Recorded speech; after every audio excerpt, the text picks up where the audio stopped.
আজকাল আমাদের যুবক সমাজ যেইভাবে চলে, এক শ্বাস নেওয়ার ক্ষমতা হতো না, এক কদম চলার ক্ষমতা হতো না।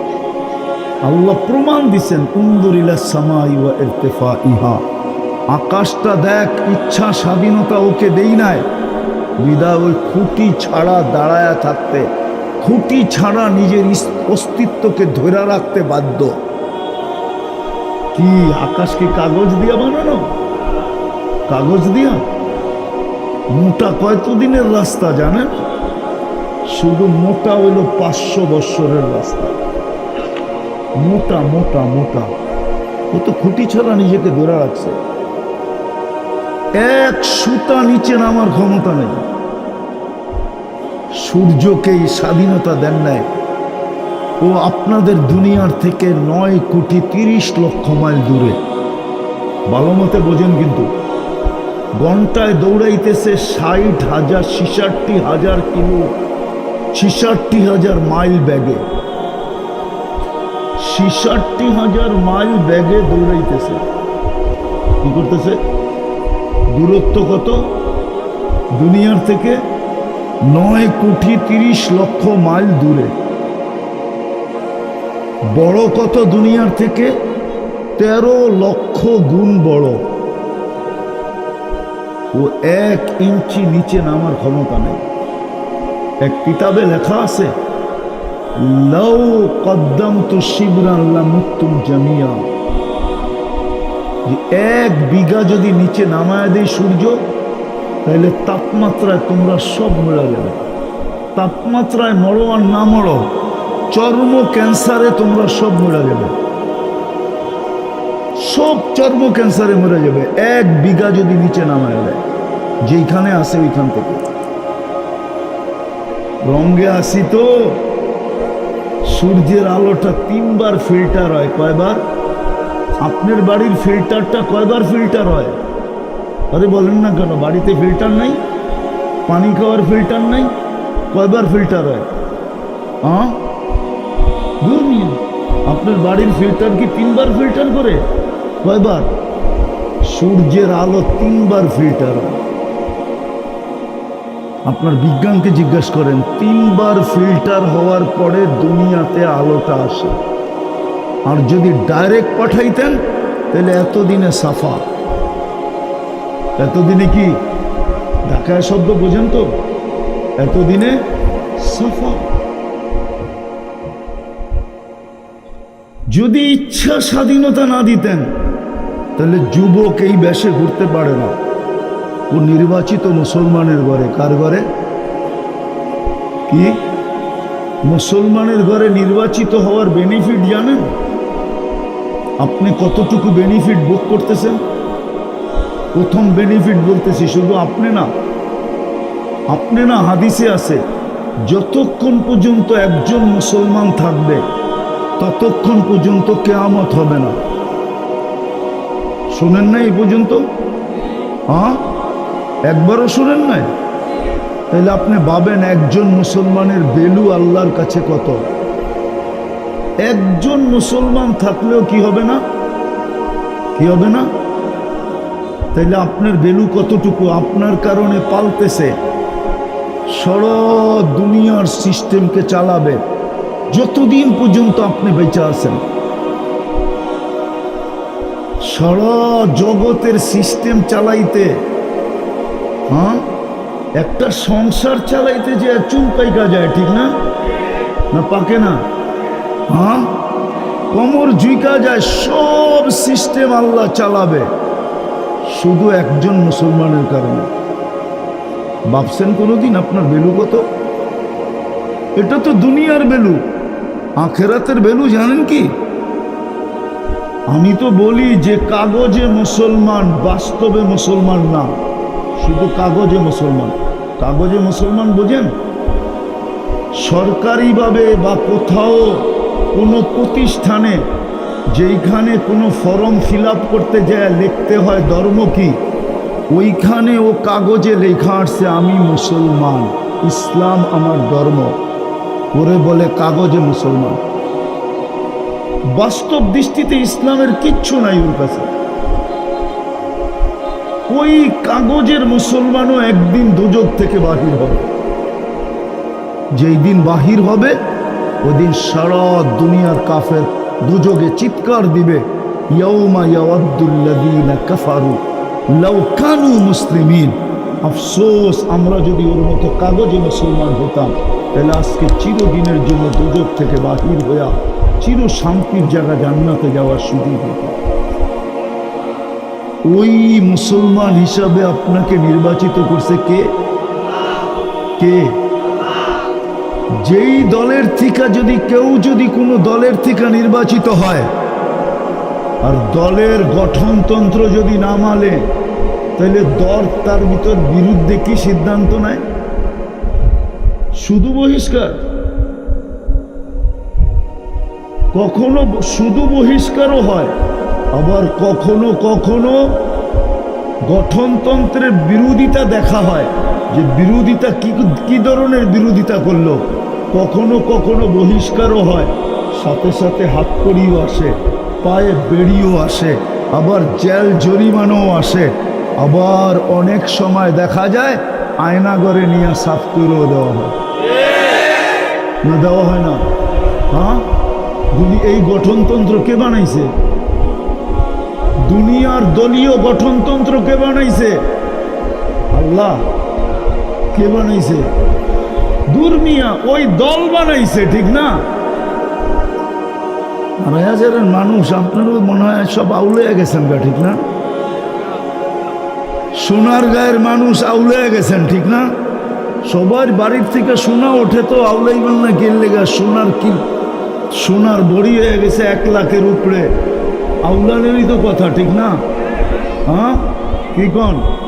তো যেটা বুঝাইতেছিলাম, ওই দল গঠনতন্ত্র বানায়। আপনাকে মুসলমানের ঘরে নির্বাচিত করছে কে? ওই আল্লাহর কি কোনো গঠনতন্ত্র নাই?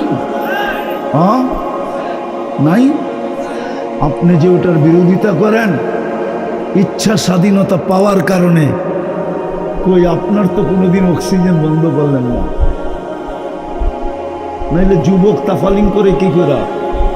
হ্যাঁ, আমরা তো রাস্তাঘাটে দেখি, সমাজে চলতে যেয়ে দেখি, আর একা একা হাসি, কাউকে বলাও যায় না।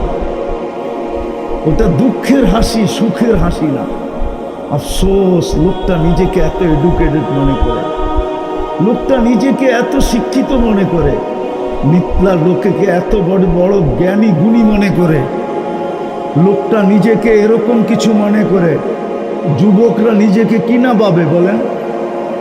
জিজ্ঞাসা করেন ওদেরকে, রাগ হয়ে যায় কিনা? আবার ওরা ওদেরকে কিনা পাবে বলেন? একলা হাঁটলে একরকম, মোটর সাইকেলে উঠলে আরেক রকম, পিছে যদি কেউ থাকে তো আরেক রকম, পথপুত পায়া গেলে তো কোনো কথাই নেই, ঠিক না? পথপুত পায়া গেলে তো ভাব অন্য রকম, ঠিক না? হ্যাঁ, পদস্থ ব্যক্তির সান্নিধ্য পেলে তো কোনো কথাই নেই, ঠিক না? তখন দুনিয়া দেখে যে রুট দিয়া যাইতেছে, আসলে ও রুট দিয়া যায় না, ও তো হাওয়ার উপর দিয়া যেতে থাকে। সামান্য একটা জীবনে কিছু পায়া এই অবস্থা। এই জন্য আমি কথাকে গুছায় নিয়ে আসতেছি। সময় আমার হাতে খুব কম, আর কম দিতে পারতেছি কেন এটাও বলতেছি। আমাকে এই রাত্রি বরগুনা যেতে হবে, আমাদের কালকে ইস্তেমা আছে 3 দিনের। এই জন্য সময় বেশি দিব না, কম দিব, কিন্তু আশা করি ধ্যান দিয়া শুনলে, মনোযোগ দিয়ে শুনলে অল্প যথেষ্ট হবে।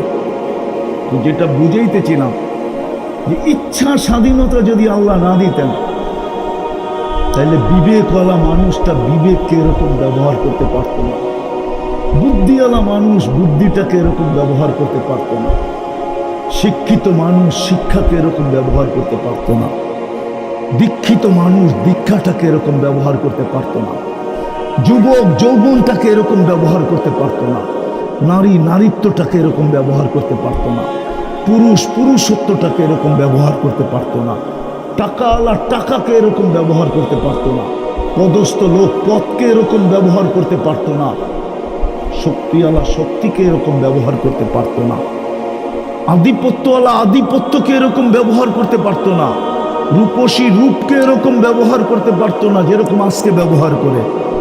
কোনো ব্যক্তি কোনো জিনিসকে তার ইচ্ছা মতো ব্যবহার করতে পারতো না।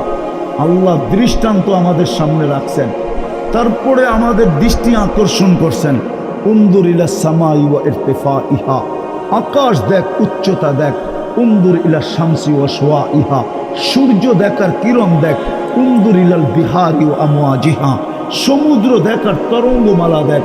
উনদুর ইলাল জিবালি ওয়া ইস্তিকরারিহা, পাহাড় দেখ আর দৃঢ়তা দেখ। উনদুর ইলাল আরদি ওয়া ইত্তিসাইহা, জমিন দেখ আর প্রশস্ততা দেখ। আফালা ইয়ানজুরুনা ইলাল আরদি কাইফা সুতিহা, আল্লাহ বলে জমিন দেখোস না আমি কেমনে বিছাইছি। আল্লাহ বুঝাইতে চাইতেছে এগুলা সব বাধ্য করছি, কাউকে ইচ্ছা স্বাধীনতা দেই নাই। কিন্তু একটা কথা এটাও সত্য, আপনার ইচ্ছা স্বাধীনতা কতদিন? কতদিন বলো যুবক, তোমার ইচ্ছা স্বাধীনতা কতদিন? নারী বলুক নারীত্বের ইচ্ছা স্বাধীনতা কতদিন? পুরুষ বলুক পুরুষের ইচ্ছা স্বাধীনতা কতদিন? শিক্ষিত বলুক শিক্ষার ইচ্ছা স্বাধীনতা কতদিন? আধিপত্যওয়ালা বলুক আধিপত্যের ইচ্ছা স্বাধীনতা কতদিন? শক্তিওয়ালা বলুক শক্তির ইচ্ছা স্বাধীনতা কতদিন? সম্পত্তিওয়ালা বলুক সম্পত্তির ইচ্ছা স্বাধীনতা কতদিন? ইলা আজালিন মুসাম্মা, একটা নির্দিষ্ট সময় পর্যন্ত। হাত্তা ইউদরিকাল মাউত, মৌত আসা পর্যন্ত ইচ্ছা স্বাধীনতা শুধু। মৌত আসা পর্যন্ত, মৌত আসতে দেরি, ইচ্ছা স্বাধীনতা ছিনায় নিতে দেরি করবে না। ইচ্ছা স্বাধীনতা শেষ,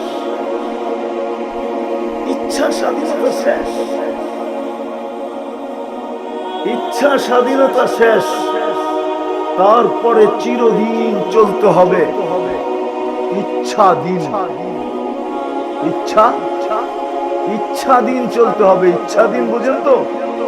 আল্লাহর ইচ্ছা অনুযায়ী চলতে হবে।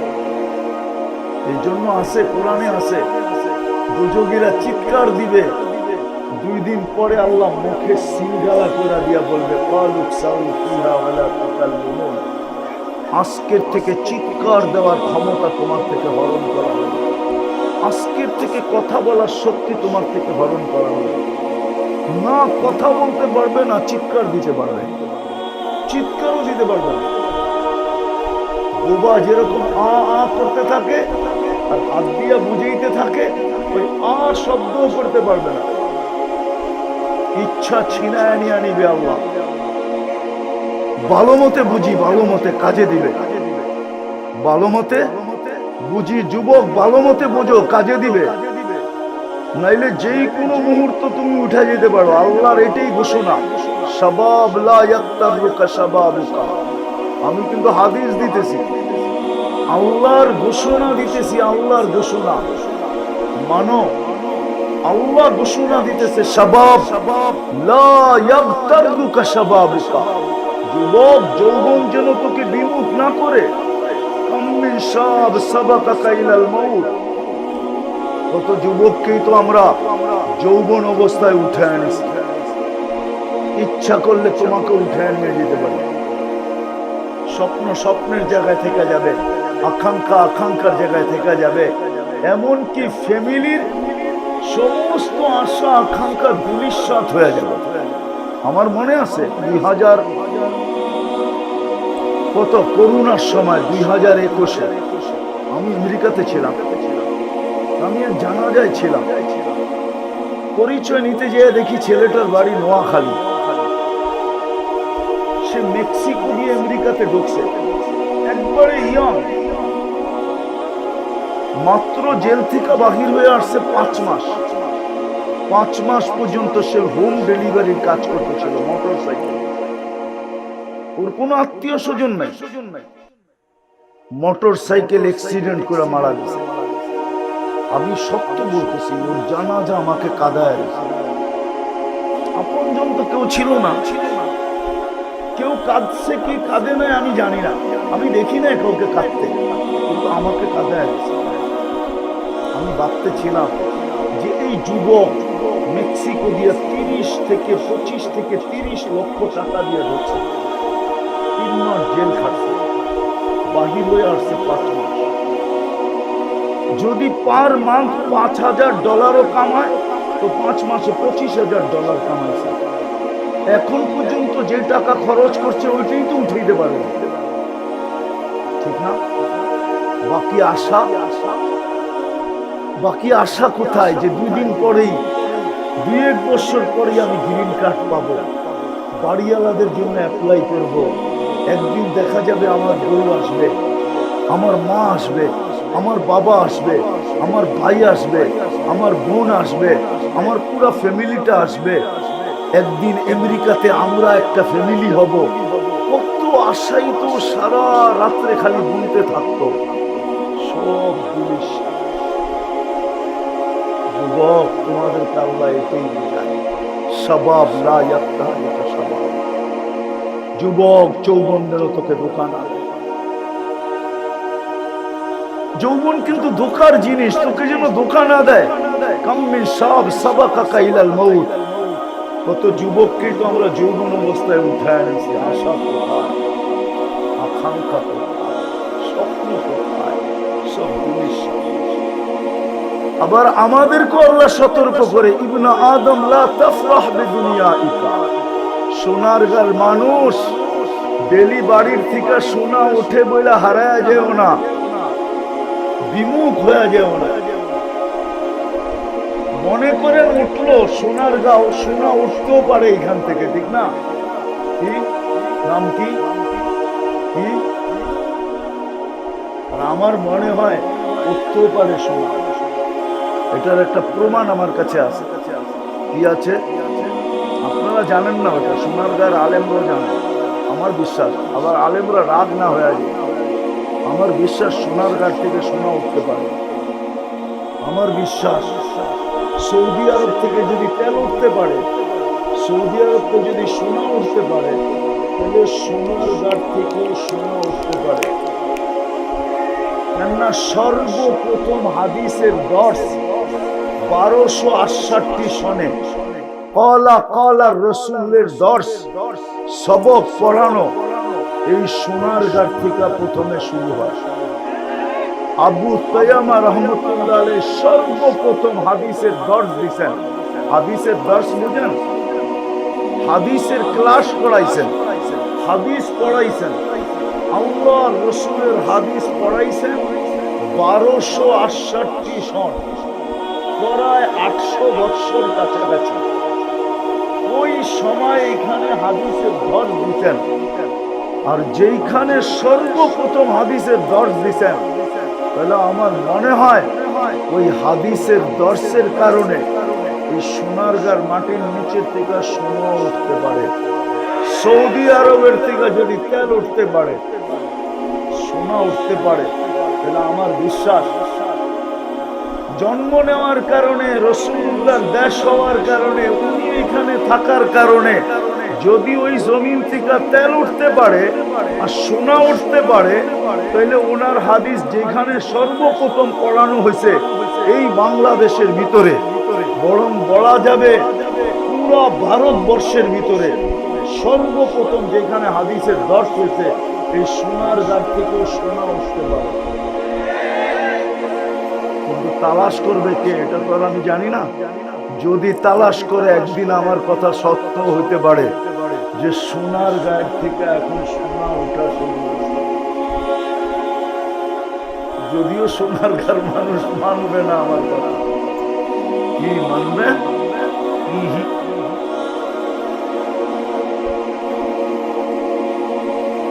কেননা হাদিসের দর্শ হইছে সর্বপ্রথম কলা রাসূল সাল্লাল্লাহু আলাইহি ওয়াসাল্লাম।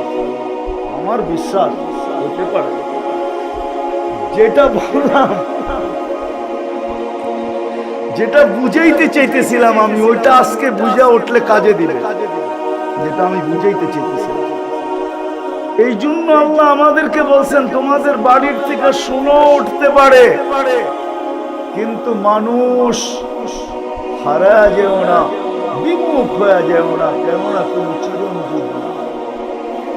তুমি চিরঞ্জীব না, চলে যেতে হবে। বিদায় একটা কথা বুঝাইতে চাইতে এতগুলা কথা বললাম। আজকে যে আল্লাহ ইচ্ছা স্বাধীনতা দিচ্ছেন, রব্বে কাবার কসম, যুবক যদি তার ইচ্ছা স্বাধীনতাকে, নারী যদি তার ইচ্ছা স্বাধীনতাকে, পুরুষ যদি তার ইচ্ছা স্বাধীনতাকে, শিক্ষিত যদি তার ইচ্ছা স্বাধীনতাকে, প্রত্যেক ব্যক্তি যাকে মুসলমানের ঘরে আল্লাহ অস্তিত্ব দিচ্ছেন, নিজে নির্বাচিত করা। কে নির্বাচিত করা? আল্লাহ নিজে নির্বাচিত করা। শুধু মুসলমান না, আরো বড় একটা পুরস্কার আছে। শুধু মুসলমানের ঘরে নির্বাচিত করা না, উম্মতে মুহাম্মদী হিসাবে বাছাই কি করছেন?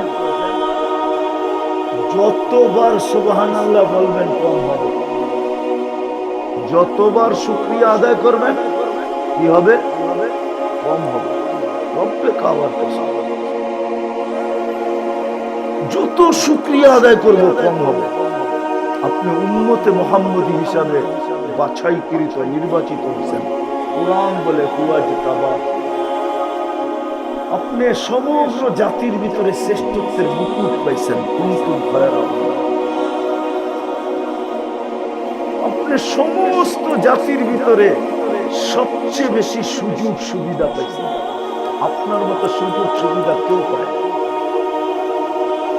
আপনি যদি এক লাইলাতুল কদর ধরেও, যদি এক লাইলাতুল কদর পায়েও যদি 80 বছর কাটায় দেন আর কিচ্ছু না করলেন, আর আপনি যদি কবরে চলে গেলেন, আল্লাহ যদি জিজ্ঞাসা করলো তুই কি নিয়ে আসছিস, তো আপনি বুক ফুলায় বলতে পারবেন এক লাইলাতুল কদরই তো 83 বছর, আমি তো দুনিয়ায় ছিলাম 80 বছর, 80 থেকে 80 বাদ দিয়া দেন, তারপরও তো 3 বছর 4 মাসের পাওনা আমি আপনার কাছে, আপনি আমার কাছে পাবেন কোথায়?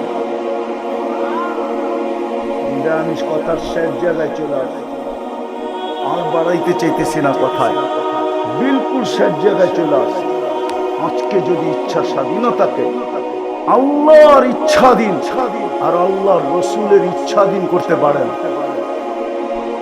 ইচ্ছাধীন করতে পারেন, আল্লাহর ইচ্ছাধীন, আল্লাহর রসুলের ইচ্ছাধীন যদি করতে পারেন, তাইলে একদিন আসবে চিরদিনের ইচ্ছা, ইচ্ছা বাস্তব ইচ্ছা স্বাধীনতার সুযোগ, আপনি বাস্তব ইচ্ছা স্বাধীনতার সুযোগ আপনি জান্নাতে পাবেন। আর না হইলে শেষ কথা, আর না হইলে আপনার বিবেকের টোকায়, আমি একটু আগেই বলছিলাম যে আল্লাহ যদি ইচ্ছা স্বাধীনতা না দিতেন, তা আপনি চিন্তাধারা দিয়ে সব চিন্তা করতে পারতেন না। আপনি চিন্তা ক্ষমতাকে নিজের ইচ্ছা মতো চিন্তায় কাটাইতে পারতেন না। কেননা মানুষ একটা 3.5 আইতা, বেশি সুখও সইতে পারে না, বেশি দুঃখও সইতে পারে না। বেশি সুখ যদি আসে, কুরআন বলে ইদা মাসসাহুল খায়রু মানুয়া ওয়া ইদা মাসসাহুশ শাররু জাজুয়া। এই জন্য হাদিসে আছে, কিতাবে আছে, আমরা দেখছি বহুত বড় বড় ব্যক্তিত্বের যাদের ইশারায় মাটি উল্টাইতো, ওদেরকেও আমরা দেখছি বাচ্চার মতো হাউমাউ করে কাঁদতে। তো দেখেন নাই নাম বলবো, নামও বলা যায়, কিন্তু নাম বলতে চাইতেছি না। যাদের ইশারায় মাটি উল্টায় যেত, সবকিছু উল্টায় যেত, ওরকম মানুষকেও বিপদে পড়লে আমরা হাউমাউ করে কাঁদতে দেখছি। কি করে হাউমাউ করে কাঁদতে দেখছি। কিতাবের কথাই সত্য, কিতাবে আছে। ইদা ওয়াকা ফিল মুসিবাতি, আমি আরবি বলতেছি, ইদা ওয়াকা ফিল মুসিবাতি তারাহু তিফলান সাগীরা, বিপদে যখন পড়ে তো বাচ্চার মতো হাউমাউ করে কাঁদে। তো যেটা আমি বুঝাইতেছিলাম, আমার শেষ কথা, কিন্তু আমাকে বহুত দূর যেতে হবে, এই জন্য অপেক্ষা করা যাবে না। আমি শেষ কথায় আসেন, আজকে ইচ্ছা স্বাধীনতা আল্লাহ দিছে, যদি আপনি বিবেক দিয়ে সবকিছু, বুদ্ধি দিয়ে দিয়া সবকিছু করতে পারেন, যে কোনো বিদ্যায় বিদ্যান হতে পারেন, যেমন খুশি তেমন জীবন কাটাইতে পারেন, কিন্তু এটা মনে রাখবেন আপনি মুসলমানের জলে নির্বাচিত, আর আপনার পক্ষ থেকে না, আল্লাহর পক্ষ থেকে। আল্লাহ নির্বাচিত করছে বিদায় আপনি মুসলমানের ঘরে, আল্লাহ নির্বাচিত করছে বিদায় আপনি উম্মতে মুহাম্মদী। এই দুটা কিন্তু আল্লাহর পক্ষ থেকে, বুঝা গেলে চলবে না। দুনিয়ার জীবন 60-70 বছর, কবরে দিয়ে আসতে দেরি, এটাই সত্য। নাইলে আমি এই আগস্টের 17 তারিখে ছিলাম মক্কা মুকাররমা। আমি যখনই ওইখানে যাই, আবু তালেবের কবর যখনই দেখি আমার চোখে পানি আসে। এই জন্য পানি আসে যে আবু তালেবের থেকে বড় ব্যক্তিত্ব তো কেউ, আল্লাহ রসুলের সাথে সম্পর্ক তো কারণ এর চেয়ে বেশি। চাচা 44 বছর আল্লাহ রসুলকে বুকে রেখা পাবে, কিন্তু দুনিয়ার থেকে চাইতে দেরি, কোনো সম্পর্ক কাজে দেয় না। আজকে আপনি আমিও চলে যাবো, সম্পর্ক কাজে দিবে না। বিদায় চলেন আজকে অঙ্গীকার করি যে আমি আমার ইচ্ছা স্বাধীনতাকে আল্লাহর ইচ্ছার, রসুলের ইচ্ছার অধীন করব। করবেন? হ্যাঁ, শুধু একটা দিক দিয়া করেন যে আজকের থেকে 5 ওয়াক্ত নামাজ কখনো ছাড়ব না। আল্লাহ আমাদেরকে আমল করার তৌফিক দান করেন। আর একটা কথা শেষমেশ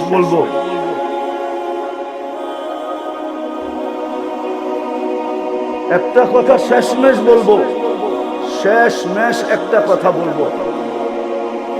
যদিও আপনারা জানেন এটা মাদ্রাসার প্রোগ্রাম, আর আমি চিরাচরিত বলে আসি, বাংলাদেশ বিপর্যয় থেকে বাঁচে কেন জানেন? আজ পর্যন্ত কেন বেঁচে আছে? আপনারা হয়তো ভাববেন যে উন্নতির কারণে আমরা বিপর্যয়ের থেকে বেঁচে আছি। নাইলে আপনি আমাকে যুক্তি দিয়া বুঝান 7.8 ভূমিকম্প বাংলাদেশে আসে নাই? কেউ মনে হয় জানে না।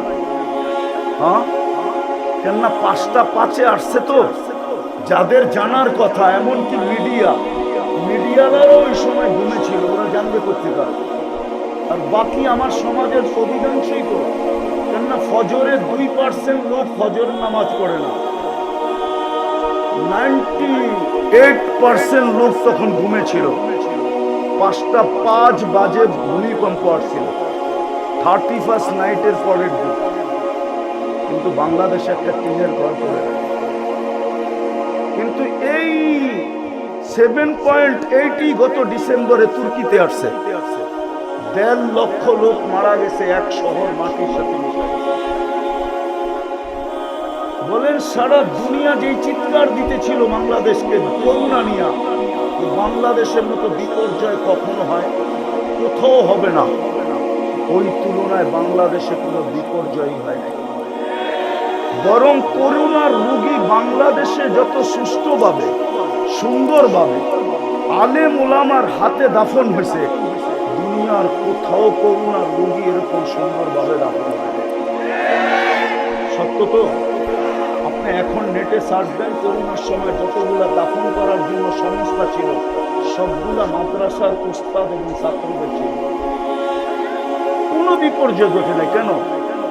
আমি দুনিয়া ঘুরে বলতেছি, রাগ হয় না আমার সাথে আবার কেউ। আমার 103টা দেশ দেখা শেষ। আমি আপনাদের স্বাধীনতা দেখি না। আমি জুলাইয়ের 18 তারিখে বাংলাদেশ থেকে গেছি। প্রথম আমার সফর ছিল ইংল্যান্ড। আমি 5 তারিখ ফজরের সময়, ফজরের আগে আমার ফ্লাইট ছিল ইংল্যান্ড টু ক্যানাডা। আমি যখন ক্যানাডায় নামছি তখন খবর পাইছি স্বাধীনতা। তারপরে আমি 13 তারিখে আবার ঘুরছি ইংল্যান্ডে, 14 তারিখে আসছি আমি মিশরে, 16 তারিখে আসছি আমি মদিনা মুনাব্বারায়, 17 তারিখে ছিলাম মক্কা মুকাররমায়। রাত্রে আমার ফ্লাইট ছিল, 18 তারিখ সকালে নামছি আমি বাংলাদেশে। 2-3 দিন ছিলাম, তারপরে চলে গেছি কোরিয়া। আসছি গত 22 তারিখে।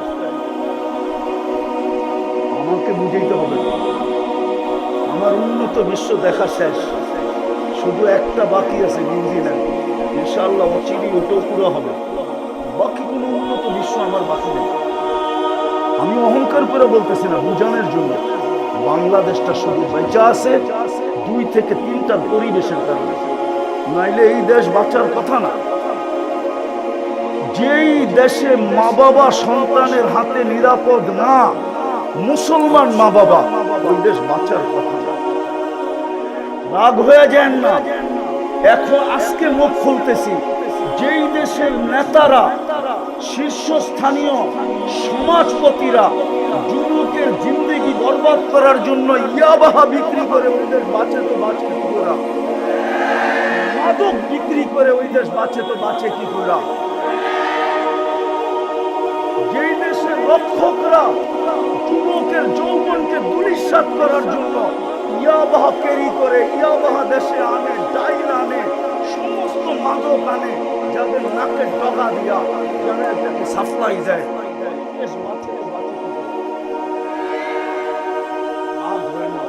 হাত রাখি শুধু বেঁচে আছে চিন্তা করে।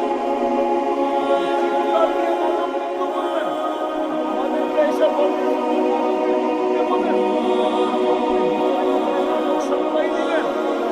মাদকের বিরুদ্ধে বলবো, আর যুবক মাদক ছেড়া দিবে।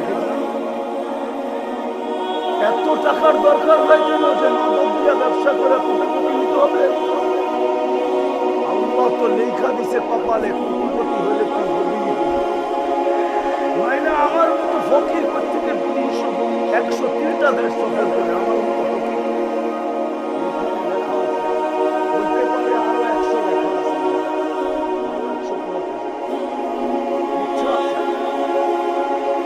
আমাদেরকে এসে বলে হুজুর মাদকের ব্যাপারে বলেন, হুজুর এটা বলেন, ওইটা বলেন। আরে বলতে হবে কেন?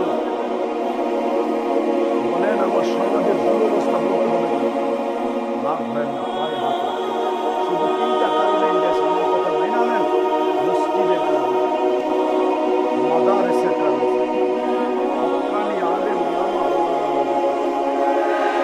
আপনি জানেন না আল্লাহওয়ালারা রাত্রে কতক্ষণ কাটে? আপনি তো ঘুমে ঘুরে থাকেন, সিসি ক্যামেরা লাগান ওদের বাড়িতে, তারপরে দেখেন ওরা রাত্রে কি করে। সকাল হওয়ার 1 ঘন্টা আগেই হেফজোখানার পোলাপানগুলো ওঠে, 40,000 হেফজোখানার ছেলেরা ওঠে। প্রথমে লাল সবুজের পরিধিটাকে আধ্যাত্মিক সুরক্ষার চাদর দিয়া ঢাকে, তারপরে আল্লাহর কালাম করতে বসে। আপনার তো সময় ঘুমের সময় মাত্র শুরু হইল, আপনি টেলিভিশন দেখতে দেখতে, দুনিয়ার সব খবর নিতে নিতে আপনি মাত্র যে ঘুমাইছেন, আপনি কেমনে দেখবেন ওই সময় আকাশের কালাম? সকাল হওয়ার 1 ঘন্টা আগে উঠেন, ছাদে যান, গিয়ে দেখেন বাংলাদেশের আকাশের কালারটা। বাংলাদেশের আকাশ কি বলে? আমার কথা মানেন? এই জন্য 3টা পরিবেশের কারণে আমাদের দেশ বারবার বিপর্যয় থেকে বেঁচে গেছে। আর যতদিন এই পরিবেশগুলো থাকবে, ইনশাআল্লাহ আমি চ্যালেঞ্জ দিয়ে বলতে পারি আমার দেশে কোনো বিপর্যয় হয় নাই, কোনো বিপর্যয় হবে না। আপনি এই মাটির ইতিহাস জানেন না? চলেন সোনার বালারা একটু শোনায় দিই। এই মাটির ইতিহাস আপনি জানেন না? আপনি জানলে 100 বছরের ইতিহাস জানেন, আপনি জানলে 71 থেকে ইতিহাস জানেন, আপনি 1400 বছর আগের ইতিহাস জানেন। আল্লাহ রাসূল হিজরত করেন নাই, তখন বাংলাদেশে ইসলাম চলে আসছে 4 সাহাবীর কাঁধে নিয়ে। একজনের নাম আবু ওয়াক্কাস, একজনের নাম মুহাব ইবনে মালিক, একজনের নাম কাসিম ইবনে হুযাইফা, একজনের নাম উরওয়া ইবনে সাসা। একটু আগে বলতেছিলাম না, আজ থেকে 800 বছর আগে হাদিস নিয়ে আসছেন আবু তাইয়্যিব রাহমাতুল্লাহ আলাইহি। আর এই সোনারগাঁর মাটিতে বসে এই জন্য যে একটু আগে বলতেছিলাম এই মাটিতে সোনা আছে, কিন্তু খুদা উঠাইতে হবে। ওই সময় ইসলাম আমার দেশে চলে আসছে, এইখান থেকে চীনে ইসলাম গেছে বাংলাদেশ থেকে। আবু ওয়াক্কাস রাদিয়াল্লাহু তাআলা আনহু কবর ধোঁয়ান দিকে রাখা আছে। ওহাব ইবনে মালিক রাদিয়াল্লাহু তাআলা আনহু কবর মঙ্গোলিয়ার বর্ডারে রাখা আছে। বাংলাদেশের ইতিহাস বহুত কিছু, নাইলে বাংলার সন 1400 কত এখন? আরে বলেন না কত? আর আরবি সন কত? 1446, 41 আর 46, 31 আর 46, কয় বছরের ডিফারেন্স?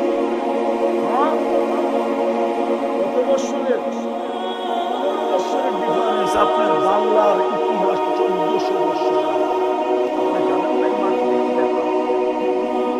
এই মাটি কোন মাটি আপনারা জানেন না। এই জন্য এই মাটি নিয়ে যেই খেলো, এটা আমার বিশ্বাস, আমি আগের থেকে বলে আসতেছি, এই মাটি নিয়ে যদি কেউ খেলতে চায় তাহলে এই মাটি বেশি দিন ওকে খেলতে দেয়। এই মাটি ওকে বেশি দিন দুনিয়া ভাবে মনে হয় খেলা হবেই না, খেলা, কিন্তু মাটি ওকে বেশি দিন খেলতে দেয় না। মাটি এমন খেলা খেলে সারা দুনিয়া তাকলাই যায় যে মাটি কি খেলবে। আমরা তো ভাবলাম মাটি খেলবেই না, এটাই মাটির খাসিয়ত, মাটির বৈশিষ্ট্য। জানেন না বাংলাদেশের মাটির বৈশিষ্ট্য? সময় নাই, আমি বাঙালি তারিখ আপনাদেরকে শোনাই না। আমি জানি বাংলা তারিখ, আমি 100 বছরের তারিখ জানি, 1400 বছরের